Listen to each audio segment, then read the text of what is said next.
Good evening and welcome to Let's Talk Shop with Russ.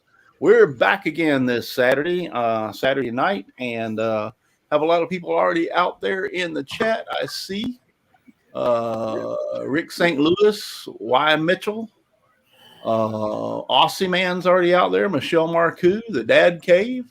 A lot of people out there. Frenzy Wicked Truth. Yay.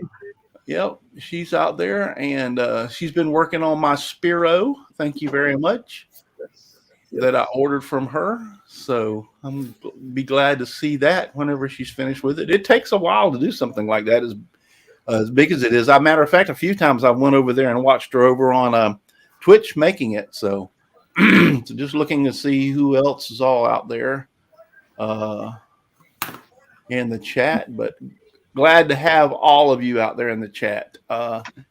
Tonight we have Chris Powell. He does a little bit of everything, 3D printing, lasering, and he's working on a real cool project right now. Chris, we'll let you introduce yourself last since you're the guest. But first, before I go any further, let me talk about my wonderful sponsors, and they are Devobal Technologies for web design, development, and hosting. Visit devobal.com. FastCap, innovative products for the professional woodworker. Go to fastcap.com. Rockler, 60 years in woodworking. Create with confidence. Visit rockler.com. Bearwood Supply Company, your best choice for hard-to-find woodworking supplies. Go to bearwood.com.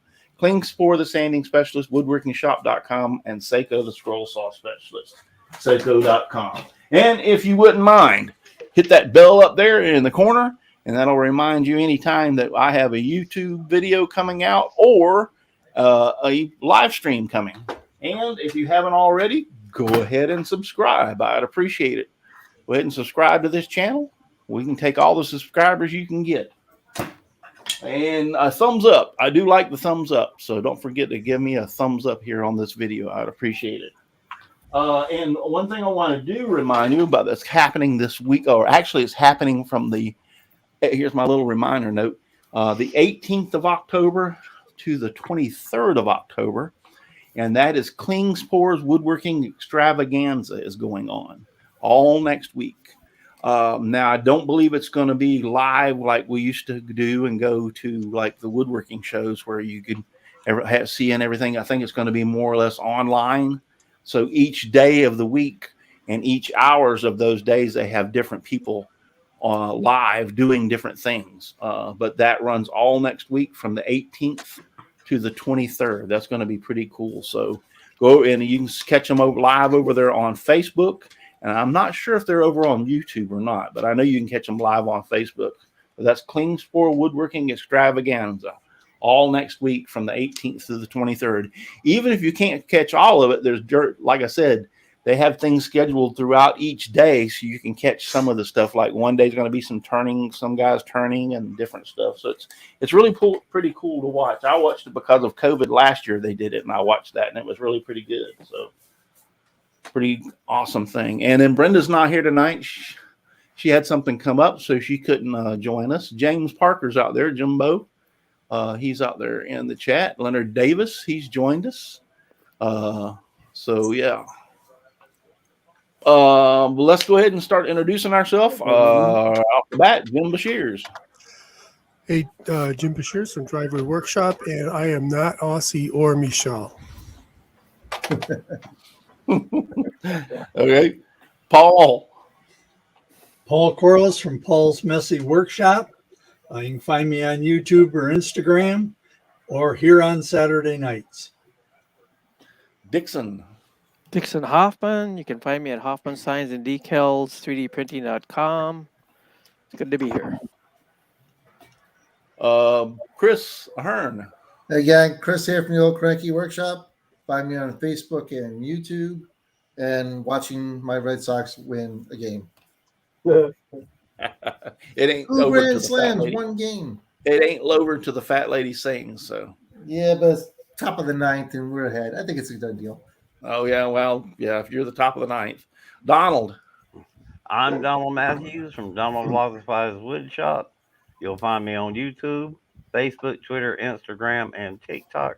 And I also have a website called rednecknoal.com. Great. Al Forte, Odessa Woodworking and Maker Shop. I have a YouTube channel and stream 2 p.m. Sunday. Kilroy 79763. All over the place. Just go look Kilroy 79763. Yes. So, real quick before we do monitor, and I got the Twitch thing fixed finally. I had to reset my master password. I guess it's been so long since I reset the password. They made me reset my master password. So I definitely had to go to my other main computer to do that. But anyway, and I got the stream key from them and got it into Restream. So yeah, we're simultaneously broadcasting on Twitch, YouTube, and over on Facebook Live.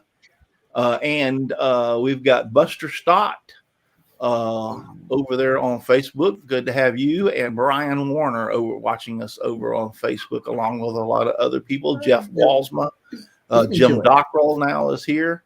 So they're all starting to pile in. James Parker, Rick St. Louis, Russ Meadows. He's out there. Hi, Russ. But yeah, so we're monitoring Twitch, Facebook, and also YouTube. So, and the man of the hour is Chris Powell. How you doing? Hey, everybody. Yeah, Chris Powell. You can find me on YouTube under Chris Powell or on Instagram under Full Steam Designs. Full Steam Designs. Now, on Facebook, do you have a Facebook page, Full Steam Designs, or you just use your? Yeah. I am on Facebook too. Pretty much just post the same stuff from Instagram on there, though. Right. Yeah, I got a chance to look at some. My grandson's birthday was today, so and his mother and them got him a gaming computer, not a laptop, a regular desktop computer. So I went over there to help him set it. Actually, it got delivered to my house, so I had to take it to him. It was a surprise, but I had to go help him set it up. So I haven't had a chance to really look at a lot of your videos, but I am going to go back and look at some of them. But right now, I see you're sitting there in what I would say looks like a car. You want to tell us about that project that you're working on? Yeah, so I'm building this for the Modern Maker Podcast Challenge. You had to do something out of wood for one of your other hobbies, and I've been into cars for a while. So this is like a 28 to 31 Model A, but the chassis, like a rolling chassis with an engine, and I'm building a wooden body for it that's kind of going to be built like a canoe. I got these strips that are going to get, covered over the different ribs that I've been making for it. Cool. Now, does the engine run? I mean, is it workable, the engine run, or you have to get it running? Yeah, I got to get it running again, but it should start. They're pretty simple, so. Yeah, they are. Now that one, in that year, you didn't have to hand crank them; they crank by battery, right? They had both. You could, it's got the starter on it, so you can, push the button to start it, or worst case scenario, you can use the hand crank. Yeah, we had an old fire truck in our when I was just started young kid, 15, 16 years old, and it had they showed it to me and said, "This is how you crank it." And I was like, "You're full of crap. I ain't never seen one of these." And sure enough, there was a hole in the bumper going in, and it was a hand crank. You could sit there and hand spin it up. But it, like the one you're talking about, it had a push button. It had a starter also. Mm-hmm. So how long have you been working on that project? Just a few weeks, maybe a month or so. I just bought it when they had announced that they were doing this challenge. I got to get it finished up by November 30th. The wooden part, anyways. I got to get that finished up. So, but I'm moving along pretty good. It's making good progress. So. Good. That's a kind of a time cruncher, though. So basically 2 months. Plenty of time. Yeah, plenty of time. Well, on the bright side, it ain't got a float, so you ain't got to worry about it being sealed so great. Yeah, that's true. Now, the finish on the outside, what are your plans for the finish? You going to leave it clear, or like wood? I'm gonna see how it looks. My original plan was I wanted it to be black. So I was going to do either India ink or something, because I want that grain to show. I want you to be able to walk up to it and see that it's wood. But I don't know. I kind of like this grain of the cypress that I'm using. So I guess we'll see once I get it all together. What I end up doing with that, if I do Right. black or just leave it. Russ, can you full stream so people can see what he's building? Yeah, let me go ahead and full stream that so we can see him sitting in the car. I can do a little walk around too. Should be able to Oh, cool. do this. The best of both worlds. Yeah. Full screen So and walk around. Damn.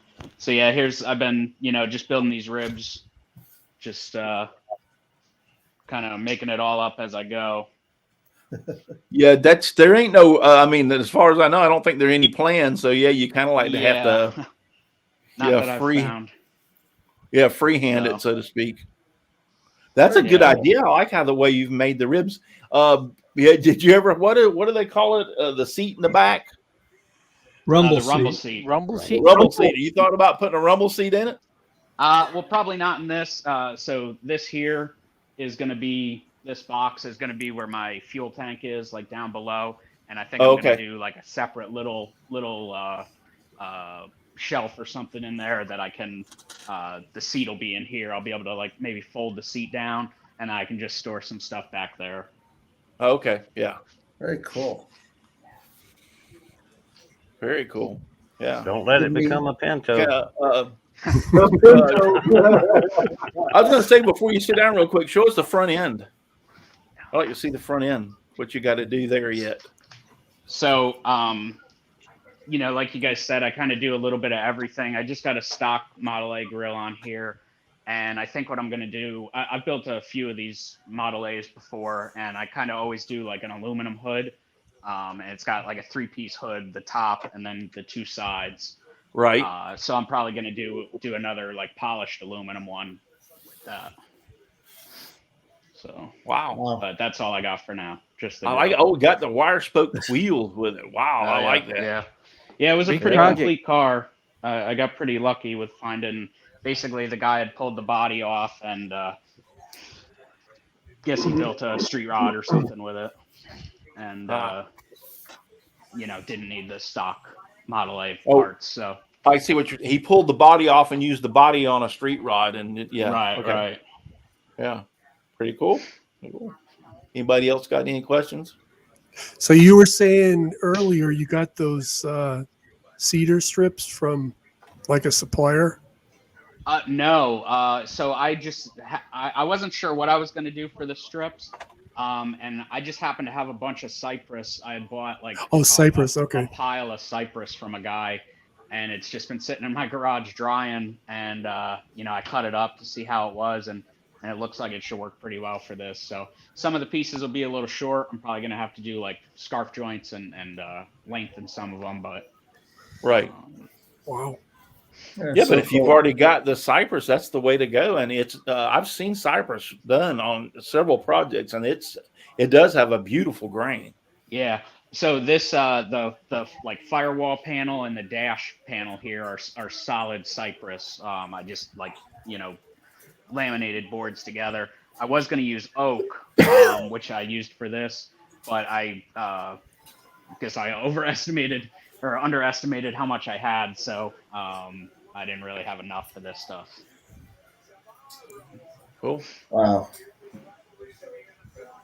I would think Bryant- the cypress would hold up better to the temperature up there anyway. Yeah, I wasn't really sure what would be the best with that. I'm probably going to do like a metal insert that's going to be like around the engine. Anyways, I kind of left that open, so. Brian like I said, Warner, I'm kinda I just think making he's it up as I go. over there on Facebook. He said polished copper would be bad. I think he's talking about the hood being polished copper. That would, that would look good. Yeah, that would look good too. Yeah, that's something to think about. That's Yeah. the way I build most of my projects, is figure it out as I go along. Yeah, that's a good idea. Yeah, it would be expensive, more expensive than aluminum. Yeah. I don't know. Aluminum's pretty pricey right now. Everything's pretty pricey. Yeah, I guess I'm lucky that I've got some aluminum buried back there. So, Yeah.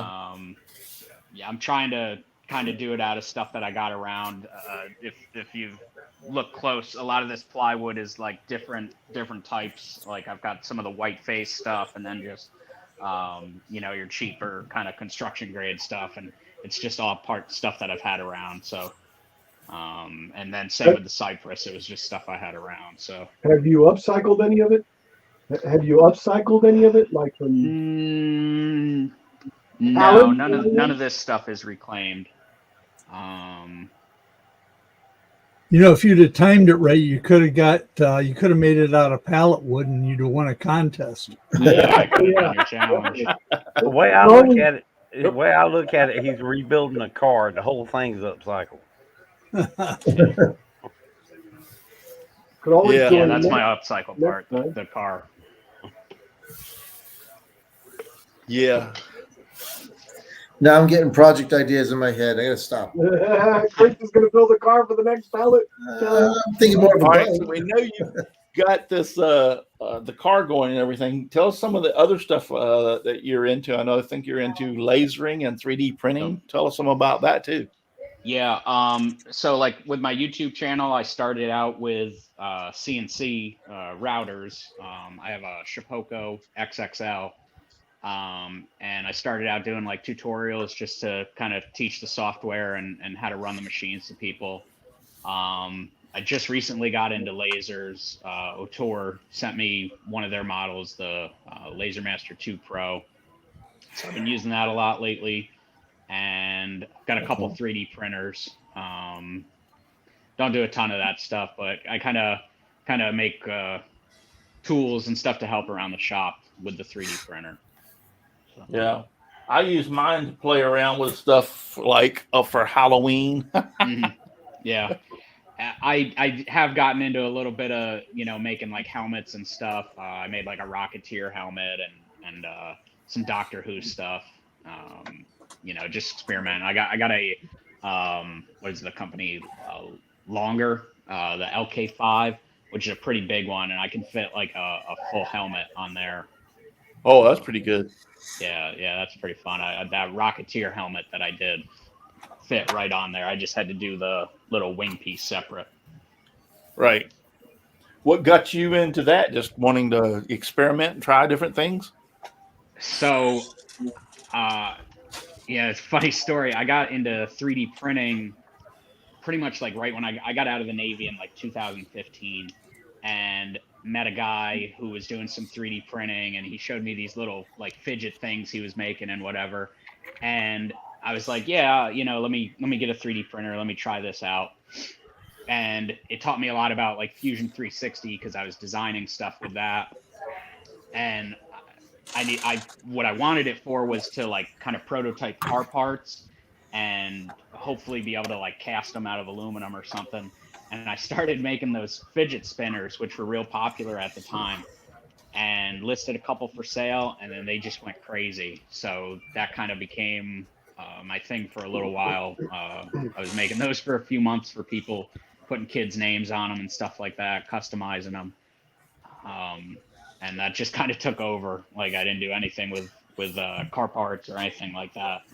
But yeah, the 3D printers I had back then were kind of different. They weren't like what they are now. The quality was a lot less. Yeah, they have changed. I've got a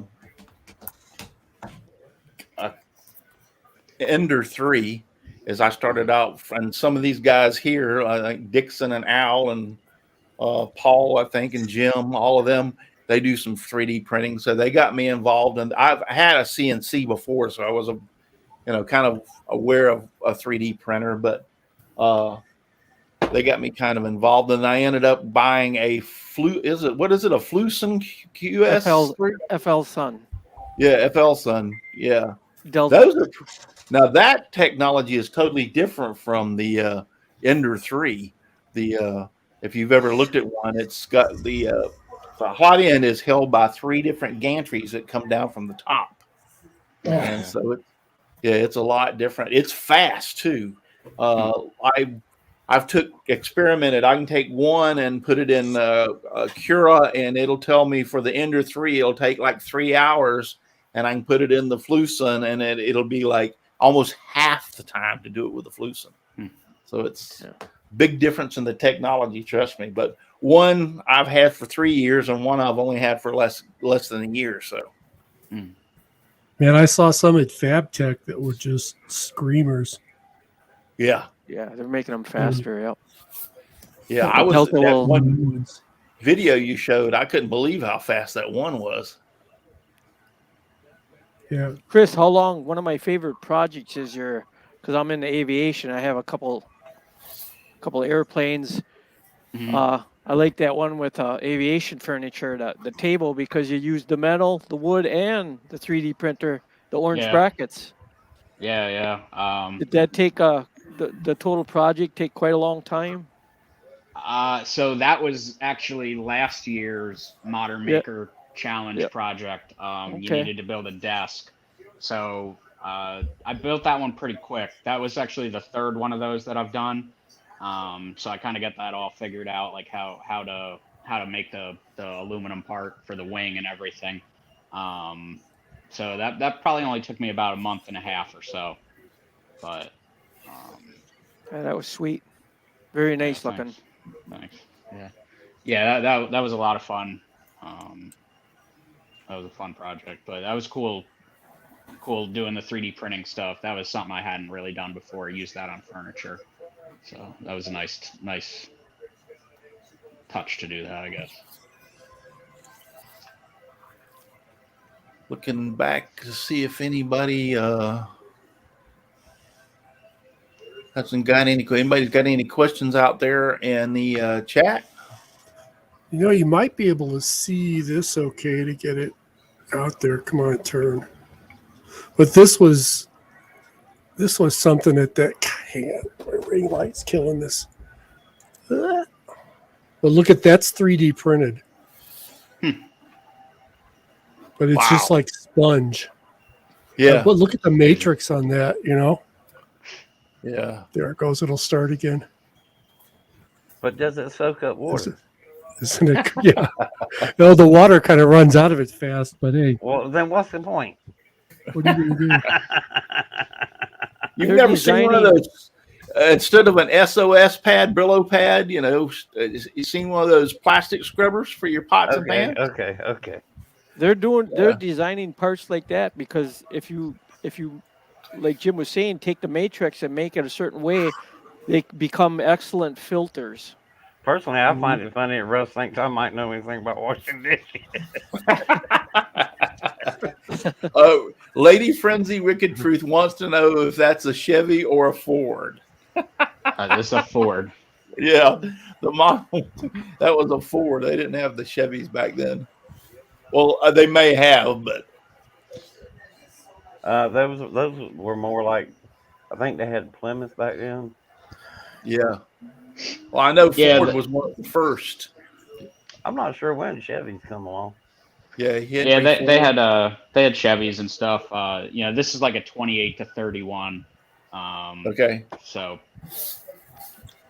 they had a lot of stuff going on. You had I think Durant was his name, running around trying to buy everybody up, trying to buy Ford, but Ford wouldn't sell to him, and he ended up putting General Motors together. But, actually, Jim answered you, Frenzy. He answered you a while back. Chris Ahern said he's getting project ideas, and Brian Warner over on Facebook said copper roof flashing is around 26 gauge and fairly cheap. Okay, did not know that. So that's an idea for it. You can always weave it. I mean, like a basket. I don't think that would look too crochet. Wouldn't look too good on a hot rod. Chris, it'd be different. What do you prefer, or do you think is your favorite tool? Is it a CNC laser besides, or is it editing YouTube videos? Honestly, I think my favorite tool is the bandsaw. I love cutting out like letters and stuff, and I don't know. There's just so much you can do with a bandsaw. I don't know how much you can see of them. I got a lot of junk in this garage here, but I got my woodworking shop up in. I have like an attached garage on my house, and then this is like a detached kind of storage garage right now. Oh, that's cool. And but I got like a 20-inch Delta over there, and then back behind it, I got two 14-inch that I got to restore. But that's probably one of my favorite tools. Hey, you're a busy guy. Yeah, I got a lot of projects. Hey, who did you make that bar for? Was it for a restaurant or something? Yeah, we got this company downtown that does. I'm in Charleston, South Carolina. But we got this company downtown that does different events. You can kind of like rent it out, and they'll keep a little bit of keep it stocked a little bit as a bar and whatever. But they'll do like grooms can rent it out to have like a place to hang out before their wedding and whatever. And if you're familiar with Charleston, it looks right out over Market Street, so it's a real hot area, like real popular there. So. Yeah, that was pretty cool. I like how you like rusted up that corrugated sheet that you put on the front of it. Threw acid all over it. She just starts smoking and fumes everywhere. Yeah, that's going right after that galvanize on there. Definitely something you want to do outside. Yeah. But that's pretty nasty. It's a pretty cool. It's a really cool looking bar, all galvanized on the front like that. I've never been to Charleston, but I have been to Myrtle Beach, and I've been to Dillon one too many times. They don't let you come back there, do they? Yeah, Charleston's a nice area. I won't let myself go back. Dillon is where everybody goes from North Carolina, goes down there to get married quickly. Oh, I see where you're going with that one. Yeah. That's why he's only been there once. Okay. Like I said, one too many times. Can you get divorced as fast as you can get married down there? Well, you can do that anywhere now. You go to a farm store and get divorced. Just drive right on it. I'm looking at the cabinet that you built. I'm watching your video here on the cabinet you built for the Laser Master 2 Pro. Is that metal or wood?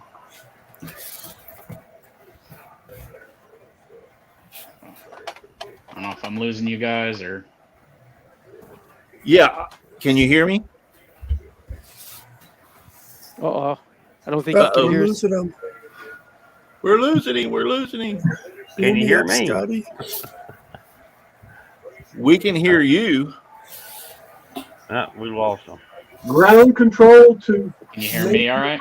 Powell. Yes. Yeah, we can hear you. Yeah. We can hear you. Okay. Yeah, I don't know what happened there, but yeah, I can hear you good now. Okay, it probably went through. Sometimes we go through that. It's like a lag thing where it takes a couple of seconds to catch back up. Anyway, I was saying that I'm looking at that enclosure you built for your Laser Master 2 Pro. That enclosure is made out of wood, right? MDF. MDF. Okay. Mm-hmm. Because the way you painted it, like in the very first part of the video, and looking at it, the way you painted it, you did such a good job of sanding and everything that it actually looks like it's almost made out of metal.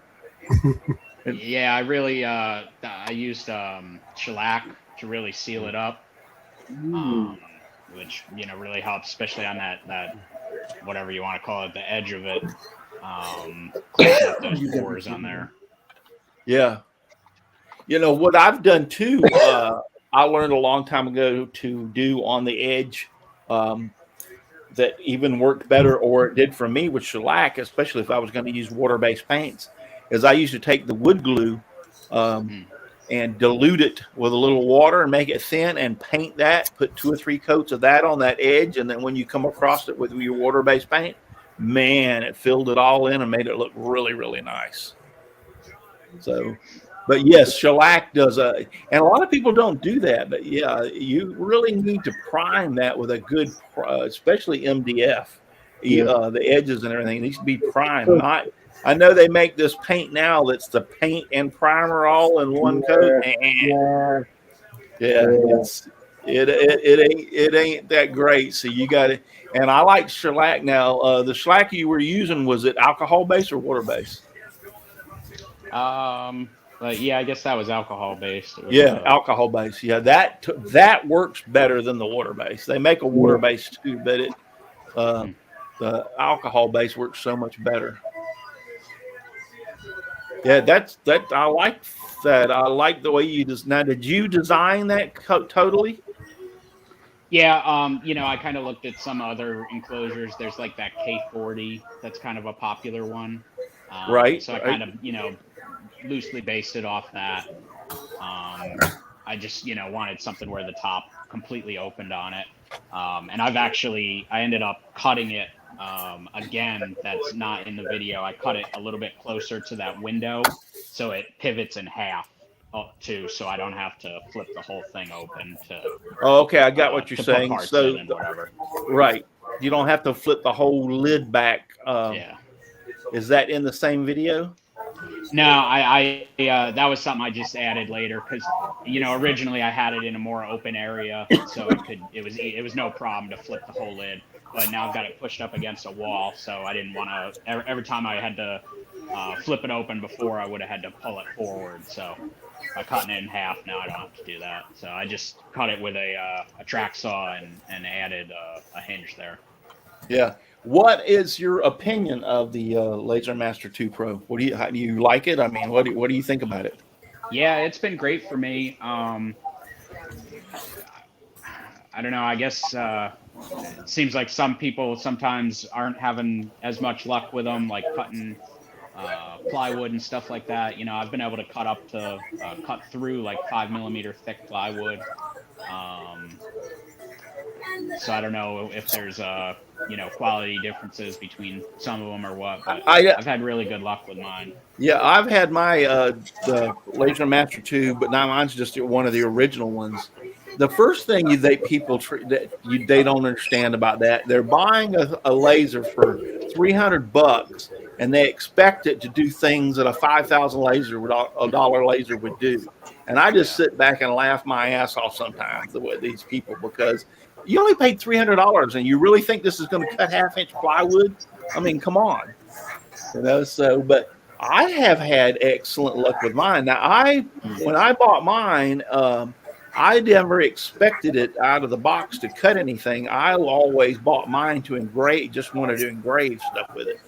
So that's all now I've been successful cutting 1/8-inch 3mm Baltic birch plywood without too much of a problem. It takes a couple of passes, but yeah, I've done that without too much of a problem or whatever. But yeah, but once again, I see these people buy them and they're sitting there complaining, griping, it won't do this and it won't do that. Well, it's a $300 laser. What do you expect? Yeah. But it's 20 watts. Yeah, it's 20 watt. Yeah, well, I didn't know until Dixon told me. I said, yeah, I got it. This 20-watt laser. He said, it ain't 20 watt. And I said, what do you mean? It says 20 watt on the box. No, it ain't. It ain't 20 watt. Yeah, Dixon's one of these guys that you hate to love, He always bursts your bubble, but he's all, it's like he's trying to help you out there. There ain't no 20 watt diode laser. There's no such thing. I read about one the other day. They're doing 2 with a combined beam or whatever. That's supposed to be pure 20 watts now. Yeah, but you still, if you want to cut, get a 40 watt I know. Better. Well, like I said, I never bought mine laser to do anything other than engrave, and I had a blast. Yeah. And let me tell you, it's engraved flawlessly. I have no complaints. It worked right out of the box. A light burn hooked right up to it, and I've had no problems with it whatsoever. So yeah, mine's been great. And Otor actually just sent me a new model that they've got, which is like a smaller one, and now they've got like a bunch of different laser heads for them. So I got to start testing that out. But they keep doing a lot of stuff. They added an air assist now. Yeah. Which that's nice. That I added one of those onto my Pro 2, and that helped a lot with like cutting through stuff. Well, yeah. Kind of, cleans everything up a little bit. I added it just for the engraving part too. Now I would put a lower pressure on it, but just to help keep the soot and stuff and the smoke blowed away from the lens. But then when I started realizing when I wanted to cut, I boosted the pressure up. And yeah, and that, if you didn't have that, it wouldn't go through that 1/8 inch with ease like it does. So the air assist makes a big difference. Hey, Chris, are those attachments lenses? They're completely, they're total modules. I had put a story up on Instagram because I was surprised. I opened it up and I guess they sent me all 3 just to test them out. But it's a whole new head, so you just would replace that whole part. I'm sure that's not how they're selling it. I assume you just order which one you want. But they have like a shorter focus one, which focuses at like 30 millimeter, and then the standard ones like what we'd have on the Pro or the regular one, I think it's 50 millimeters. And honestly, I'm not sure what the advantage of is between any of those, but they all have the air assist now. So like I said, I got to get that set up and start trying it out. I just got that the other day. Nice thing is now there's no assembly on it though with this new one. And like I said, it is a smaller unit, but pretty much you slide the laser head itself on there and hook up 2 wires and you're ready to run. Brian Warner on Facebook says you can't cut your 1/4 inch and 3/8 maple with your laser. I can with my big, but I have my big laser is a 24 by 36 80 watt, and that will cut through 1/4 and 3/8 without any problem whatsoever. Yeah, I've done 5 millimeter on mine, and it is pushing it, but it takes quite a few passes. It takes about 5 passes. With the air assist, it's a little less. The little one, all right, I bought the little one to see if this was something I want to get into, and it was really at $300. Hey, it's not a lot of money. But once I had the little one, because I bought it's like about 5 or 6 months before I bought the big one. And that gave me enough time to experiment with it. And I realized, I really like this. I'm going to get one. I got the roller and did cups with it, It'll burn the paint right off of those Walmart cups without any problems. And so that's when I decided, I really, really like this. I'm going to buy the big one. So I went with the OM Tech 24 by 36 80 watt. And now that will slice through 1/4 and 3/8 like hot butter. I mean, it's fantastic. And another thing about the lasers is too, and I think that you don't have a big one, but you have to understand the mechanics and what that thing's doing and how it works, because if you don't, you're never going to get anywhere. You're never going to be able to make adjustments over it. You're never going to be able to get it focused in right if you can't understand and realize what's going on, in other words.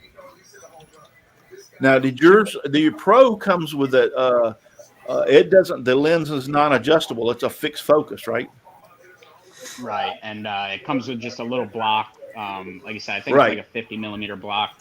So you just adjust the height of the head itself, and that it just seems like it's focused perfect every time. So yeah. Now mine was the where you had to screw the lens in or screw the lens out to get it to focus, but. I had a couple of people tell me how to get it done right. I bought one of those USB microscopes where you could actually see down real close, and did it on like black paper. And I was able to get that thing down really, really to a point. So that adjustment made a difference on whenever you're trying to cut something right there. So what are y'all guys laughing about? Since you asked, okay. Donald, and remember, like that. Should I not say this, Donald? No, I think I'm not going to say this. Never mind. I do have like a legit question if you want to throw one out there. Go ahead, yeah. So I was thinking of getting one of those diode laser for my CNC, but I needed to cut like leather and cloth and stuff like that. So what kind of wattage do you think would be a good one for that? You could buy a JTech laser.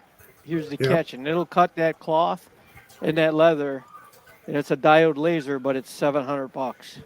Yeah. You're talking about It's the not- 7-watt one, right?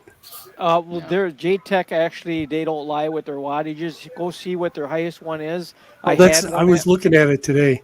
Yeah, they're the top dog, one of the top dog companies. They're not from China and that JTech one. They're in Texas. That will cut your cloth and stuff, but I don't know how big of a piece you're talking, and how long it's got to run. A JTech laser, you can engrave something for 6 hours and it won't overheat, where the Chinese ones sometimes they do. Yeah. And then I see Jimbo had a question back there. Can you engrave and turn a turned pen with a laser? That's why a lot of guys buy those T-shape lasers, where it's got 2 steps and then it's a T. They'll put their pen under there with a little turntable, and they'll engrave on their pen. They'll laser burn on their pens. Their turned pens, wooden pens. So the answer for that is yes. Tour, actually, I have a friend in our woodworking club that does pens, and that's what he wanted. And he got the roller, the actual Ore Tour rollers that have the long pieces, and he uses it to engrave pens, and he loves it. That's what I was thinking about getting one for, was because I get people want me to put their names in the pens. Yeah. But it would work on wood, but I'm not sure how it would work on the epoxy then. Isn't it similar to that It cuts epoxy turntable good. that you have, Russ, that you can turn cups on? Wouldn't it be something similar to that? Yeah, that's what it is. But the Ore Tour itself is made a little bit different. It's got really long rollers, and you can get them close together. Yeah, for So you could actually doing get a pens, they'll pen give you on there. both pieces. Yeah. So when you finish your project car and you get it all done and everything's said and done, are you going to drive it around, or are you going to end up selling it? Yeah, no, I'll probably keep this one. I'd like to put a little better engine in it, like a V8 flathead or something. And maybe some hydraulic brakes. It's just got the mechanical brakes on it right now. So what I'd really like to do, they have an event in New Jersey that just happened a couple weeks ago called the Race of Gentlemen. So I'd love to be able to drive it like from South Carolina up to that. And then the following weekend, they always have that maker camp in East Durham, New York. So I'd like to kind of try to work all that stuff together, maybe. Pretty cool. Chris, I had to mute you. I could hear the TV in the background. So, Yeah, he's still muted. yeah, I had to mute you. I could hear the TV over everything, so it got really loud. I undid it. Sorry, I didn't realize it was that loud. Game's over. That's kind of what we were laughing about a while ago. The whole time. Yeah. So on your since you've been doing this, what would you say was one of the most complicated projects that you've done in your woodworking experience? Gosh. I mean, I guess it would have to be this. Just kind of, I've never built a canoe or anything, and this kind of uses a lot of the same principles as that, I guess. But I'm kind of just making this thing up as I go. I'm also doing like kitchen cabinets right now. We're going through our whole kitchen and replacing everything. So that's kind of been a big learning experience. I'd never done anything like that before either. I've built kitchen cabinets, and in my personal opinion, they're a PIA. Yep. Done it myself. Yeah. They're a pain. PITA. Yeah. When you have time to chill out. Yeah, I've built them before. I've built solid wood cabinets before, and I've built them and done the count with Formica, and I just don't. I did it for a little bit because I needed the work and that was out there. But if you asked me to do it again, I'd say, heck no, I ain't doing it again. We did a whole Just- house. I'll never do it again. Yeah. I don't think I'd do them for other people. I don't mind doing them for myself, but Yeah. now that I've kind of got the process figured out, and I design everything in Fusion 360 beforehand, and Right. that really helped me because I just didn't even know where to begin before. Yeah. But I've I'm getting through them. I've installed the pre-made cabinets before. I've never actually made any, and then I've helped a contractor install them and got mad at him because, well, contractors are contractors. Yeah.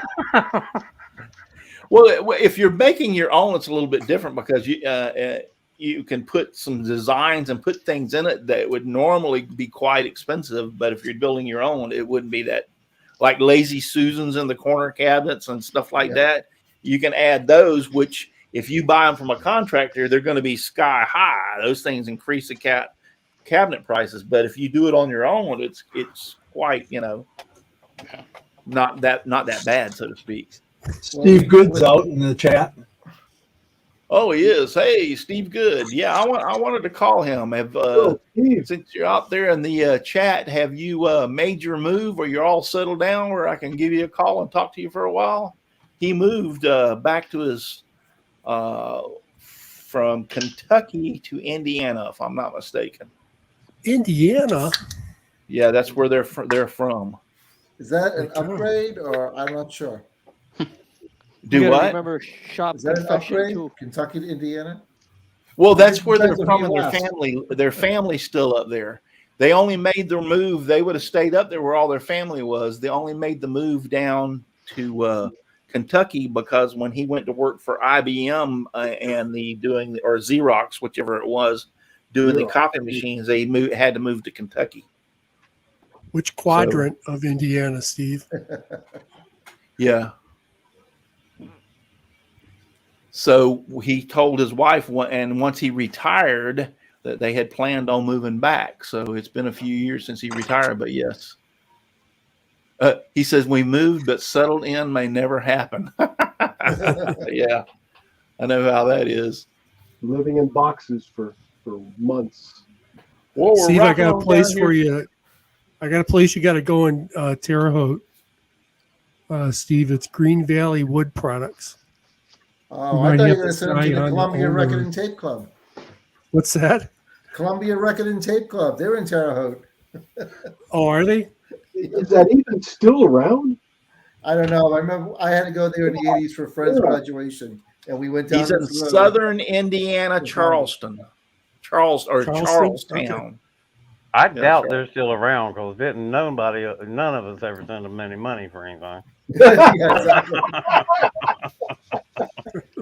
All right, we're walking down on here toward the end of the show. Chris, we have what we have at the end of the show, we have what we call a woodshop confessions. Okay. And that is anything that you've done that after you did it, you thought to yourself, why in the hell did I do that? And Blood and Mayhem is actually great. We like the gore, For instance, we had a guy one day that had a brand new drill bit and held a piece of 1x4 in his hand, and it went right through the 1x4 right into the palm of his hand. And so there was the guy with the So anyway, so we call it woodshop confessions, and afterwards I bless you so that you won't have any more accidents. But what's something that you've done that you really did after you did it? You said you felt really stupid. The more knucklehead, the better. I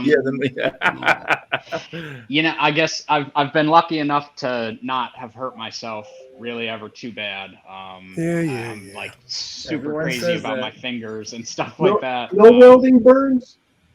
Yeah, welding burns, but that's slag in between your toes? Kind of happens, While you're welding, handles. I've dropped slag down my boot and stuff, and that sucked. But that's kind of what happens. That's just how it is. but I guess something dumb.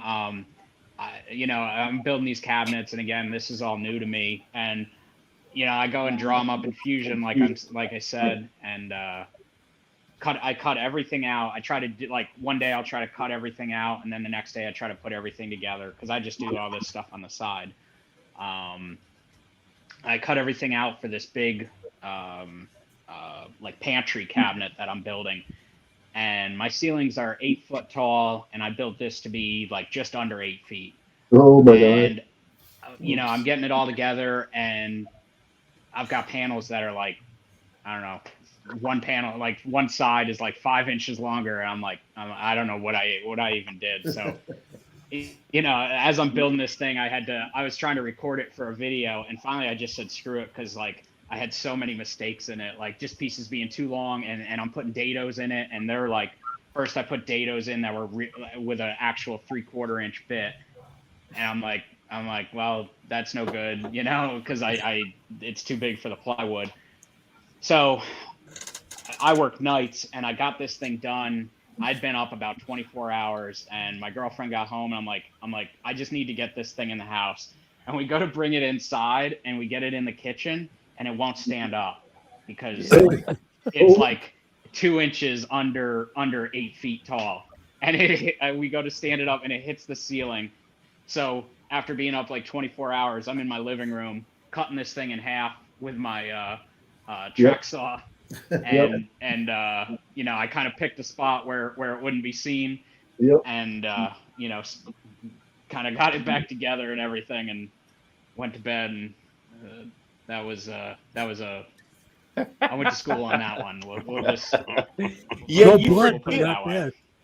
you forget that about was even bad. if you make it like an inch or so short, thinking that it's going to slide right in. You forget about that triangle. Yeah. It actually makes it like 3 or 4 inches longer than what you expected. You forget the Pythagorean theorem. Yeah. See, I should have paid more attention in math. But I think that's something we've all learned along the way. Yeah, I can stand it up in my living room, and I've got this little, like, the doorway has this little area that kind of comes down. I'm like, well, maybe that's just nothing under there. So I started peeling back the drywall and stuff that was there. And of course, that ended up being a big structural beam. So, I was going to try anything at that point, and cutting that out wasn't an option. So I just cut the thing in half, and now it's in, and I don't need to worry about it. Exactly. I won't do That's that all again. that matters. As long as no one can see it, it wasn't a mistake. That's I did a good job hiding it, so I'm happy with the hide on that. So. Hey, can Al put the Facebook link to Chris's page up on the? Yeah, if I knew what Facebook was, I would be happy. That's just Full Steam Designs. If you just search Full Steam Designs, yeah. And that Instagram's the same, but it has underscores between Full Steam Designs. Yeah, and it's got like a Ninja Turtle as the first. Yeah. I was working on that today. We got this manhole cover kind of at the end of our property, and we're gonna dress it up for Halloween, I guess. Nice. That's what my girlfriend wanted me to make. So. Got it. I think, yeah. It's there. Full Steam Design, and I guess I just posted in the chat his YouTube channel. Okay, good deal. So there's his YouTube channel up there. His YouTube channel is actually under Chris Powell, but there's several Chris Powells actually. So if you'll type in Chris Powell Full Steam, it will go take you straight to him. So, and I'm also subscribing to that one too. Yep. So, and I'm setting that bell so that I see all the new videos. Yep. I appreciate it. Yes, you bet. Yeah, I've done this. I've done the same thing. So I love to get inspiration from other makers. I need some right now. Trust me, you're not the only person that's ever built something and took it in and found out it wasn't going to fit. Hey, I've got the very exact same issue that he was talking about. I've got it's a fabric rack for my wife to put her fabric on. Well, I made it as long as I couldn't get it in. I had to cut it in half, just the same way that he was saying. Yeah. It's amazing because you don't ever think about, you don't ever think about that. I guess I wasn't doing it right. I cut a big groove in the ceiling. You laugh about that. Close. Yeah. You laugh about that, but years ago, my wife and I bought a 100-year-old home, and I went to take my daughter's queen-size bed up the stairs, and it wouldn't clear the header above the door access to the stairs. So my first remodel was to rip the lath and plaster out and take a saw and cut the header out. And then I could get it up the stairs, but then I had to flip it over the railing to be able to get it down the hall because the queen bed wasn't made to go in the second story of that house. Oh, I might as well tell him the one that my almost snafu. I mean, I come out smelling like roses, even though I was in a pile of crap for a little while. So this past year, I decided I was going to remodel our master bathroom. I mean, I tore everything out. You did? Everything out.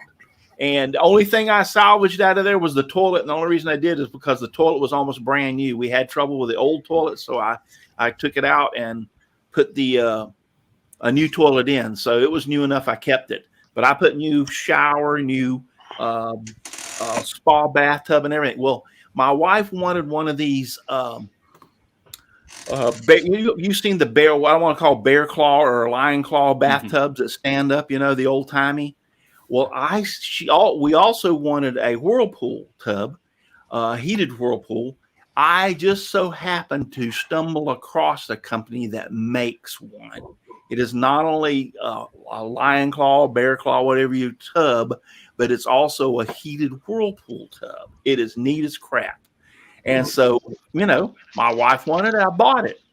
So we're getting all this bathroom put together and everything, and the tub gets here and arrives that day in this big old huge box, and I've got it out there, and I take it apart, and I take it and get it up on the front porch.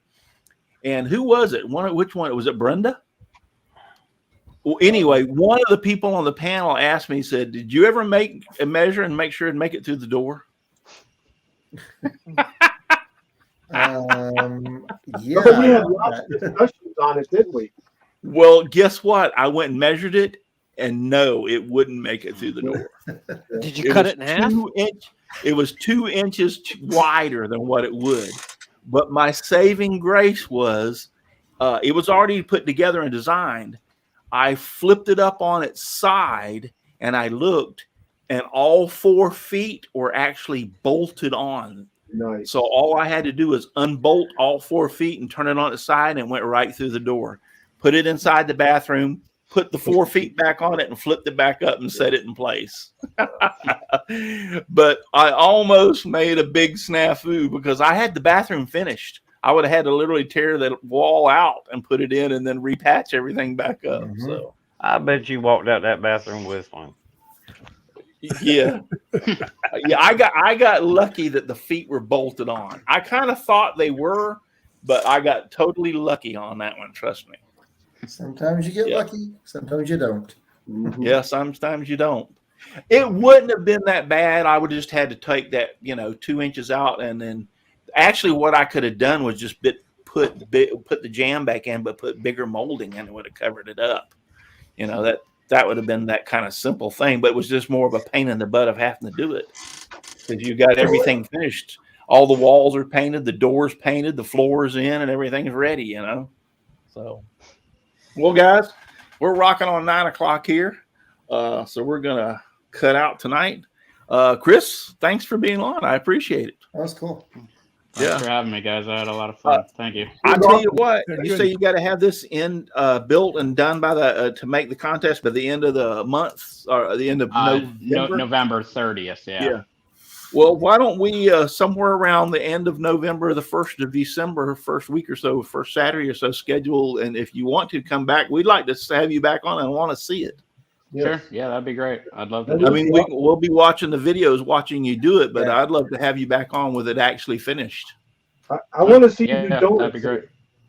Yeah. You want to see That's, what, Al? I want to see him do donuts in it. Oh, donuts. Yeah. I'll see if it'll do that. I want to Okay. see him Probably crank not by the started. 30th, but All right. Yeah, I'll stay in touch with you, and like I said, within a few weeks or so after you finish it, if the first Saturday that you have available, we'd love to have you back on and show it off. sure. Yeah, definitely. Okay. Well, I thank you everyone for being out there. Brian Warner over on Facebook, James Parker, Dan Inge from Dan Inge Woodworking finally showed up. Where you been, Dan? He's usually here all the time, but good to see you, Dan. Dan's been watching for years, just like a lot of the others. Frenzy Wicked Truth has been out there. I think I said James Parker already. Steve Good, thank you for dropping in. Aussie Man, Michelle Marcoux, Brian Warner, watching over there on Facebook. I appreciate that, you watching over there. Buster, what's his name? I lost him. Yeah, Buster Stott. He was Yes, over there yes. on Facebook. Thank you for watching, Buster. Thank y'all for all the. Chris Nealon was out there. I missed him. Yeah, Chris Nealon's been out there. Thank you, Chris Nealon, for being out there. I appreciate it. I think I said Steve Good already, but yeah, thank all y'all for being out there. I appreciate y'all all being out there in the chat and keeping us on our toes. So appreciate it very much. Well, guys, we're out of here. Listen, if you're too darn busy to get out in your shop and make some sawdust, you're just too darn busy. And there's only one thing left to do, and that is just give me sawdust, lots of sawdust all around me and everywhere. I like it flying all around my shop and even in my beard and hair. Good night, everybody. Thank you for watching, and God bless. Good night, everyone. Night, everyone. You don't have to go home, but you can't stay here no matter what Al says. And No, what he stay said, here. no, what he said, Yeah, you can't stay here.